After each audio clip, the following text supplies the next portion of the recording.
circles question. In figure, A, B, C and D are 4 points on a circle.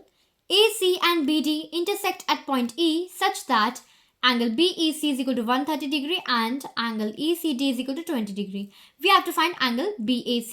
Given is that angle BEC is equal to 130 degree, angle ECD is equal to 20 degree. We have to find angle BAC. Solution is that angle BEC plus angle DEC will be 180 degree as it is forming a linear pair. 130 degree plus angle DEC is equal to 180 degree. Therefore, when we'll equate it, we'll get the answer angle DEC equal to 50 degree. We have to take a triangle DEC and use the angle sum property of the triangle. Hence, our answer will come as angle EDC is equal to 110 degree. Angle BAC is equal to angle EDC, which is equal to 110 degree, as these are the angles in the same segment as you can see in the figure.